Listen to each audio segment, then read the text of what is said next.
बिस्मिल्लाहिर्रहमानिर्रहीम। अस्सलाम वालेकुम मेरे यूट्यूबर फैमिली, कैसे हैं आप सब। उम्मीद है आप सब खैराफियत के साथ होंगे। अल्लाह ताला आप सबको अपने घरों में इज़्ज़ो-मान में रखे। तो जी आज मैं आप लोगों के लिए लेके आई हूँ चिकन का नहीं, आप चिकन को भूल जाएंगे ये वाले राइस जब बनाएंगे। तो मैंने ये राइस सिंपल है लेकिन बहुत टेस्टी और बहुत ही यमी होते हैं ये। तो हम शुरू करते हैं। 1 kg मैंने ये राइस लिया है। नॉर्मल बासमती चावल है और ये अच्छा वाला चावल है। तो मैंने इसको ना हाफ आवर के लिए मैंने इसको ना पानी में सोख करके रखा है और पानी ड्रेन कर दिया इसका भी। और ये ना 2 साइज़ के ना लार्ज जो है अनियन है, इन्हें मैंने स्लाइस कर लिया है। 1 टेबलस्पून जिंजर गार्लिक है, फ्रेशली कुटा हुआ है, ये क्रश किया हुआ है। और ये है मेरे पास 1 टेबलस्पून नमक भरकर, और 2 तेज़पात है, 1 ना जो है ये बड़ी वाली इलायची है, 6-7 लौंग है, और 2 छोटे ना ये दालचीनी के टुकड़े हैं। 1 टीस्पून भर के ज़ीरा, 1 टीस्पून भर के क्रश ब्लैक पेपर है, 1 टीस्पून जो है रेड चिली, 1 टीस्पून भरकर कोरिएंडर पाउडर है, और 1/2 टीस्पून टर्मिनक हल्दी पे है। ठीक हो गया। और ये मेरे पास 1 बाउल जो है तकरीबन ये 200 ग्राम जो है योगर्ट है, दही। और इसका मेन जो सीक्रेट स्पाइसेस जो है वो ये है, मैं इसके अंदर चिकन पाउडर डालूँगी 1 टेबलस्पून भरकर, जिससे इसका फ्लेवर बहुत अच्छा आएगा। इसके साथ आप सिर्फ कचूमर सलाद बना लें तो भी अच्छा लगेगा, और ग्रीन चटनी के साथ भी, और ये ऐसे भी खा सकते हैं। इतना यमी ये वाला पुलाव होता है।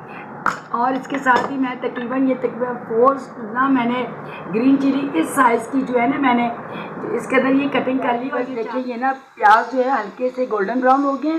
अब मैं इसमें ये जिंजर गार्लिक फ्रेशली कुटा हुआ था ये मैंने इसमें डाल दिया।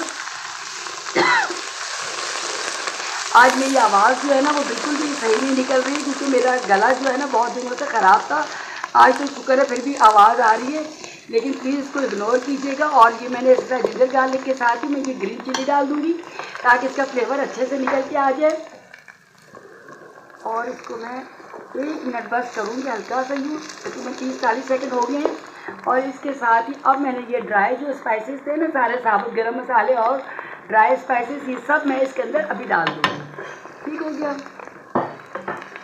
और बिस्मिल्लाहिर्रहमानिर्रहीम, साथ ही मैं इसमें अब ये योगर्ट डाल दूँगी।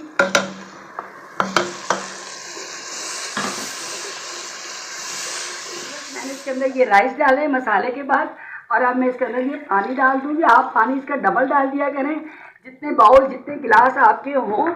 और मैं साथ ही इसके अब ये डाल दूँगी ग्रीन चिली, और चिकन पाउडर मैंने पहले नहीं डाला था। चिकन पाउडर इस स्टेज पे डालिएगा, फिर इसका फ्लेवर बहुत अच्छा रहता है। वरना पहले आप स्पाइसेस के साथ डाल देते हैं ना तो फिर वो बिल्कुल टेस्ट नहीं आता, पता ही नहीं चलता कि आपने इसके अंदर चिकन पाउडर का इस्तेमाल किया है। मुझे थोड़ा सा पानी कम लग रहा है तो मैं डालूँगी इसके अंदर बिस्मिल्लाहिर्रहमानिर्रहीम। और अब मैं इसको ढककर पकाऊंगी और फिर दम लगा के आपसे कंटिन्यू। जी व्यूअर्स, मैंने आपको डिश आउट करके दिखा दिया है अपने पुलाव को, और मैंने इसको सर्व किया है। चिकन के ये 2 पीस मेरे पास रखे हुए थे, मैंने वो भी इसके ऊपर रख दिए हैं। और ये मेरे पास दाल मूंग मैंने बनाई थी, तो ये साबुत वाली होती है ना हरे वाली मूंग, ये मैंने वो बनाई है बघार वाली, बहुत ही टेस्टी। और इसकी रेसिपी अगर आपको चाहिए तो ये मेरे चैनल पर ये वाली रेसिपी है दाल मूंग की। ठीक हो गया। तो ये आपके घर में कोई भी गेस्ट आए तो मुकम्मल एक ये अच्छा सा लंच बन सकता है। अगर आप चाहें तो इस तरह से प्रेजेंट कर सकती हैं अपने गेस्ट के लिए। तो आप घर में भी इस्तेमाल कर सकते हैं, अपने प्यारों के लिए बना सकती हैं। तो मेरे चैनल पे प्लीज़ आप लोग न्यू हैं तो सब्सक्राइब कीजिएगा, और लाइक तो बनता है। नेक्स्ट वीडियो तक के लिए अल्लाह।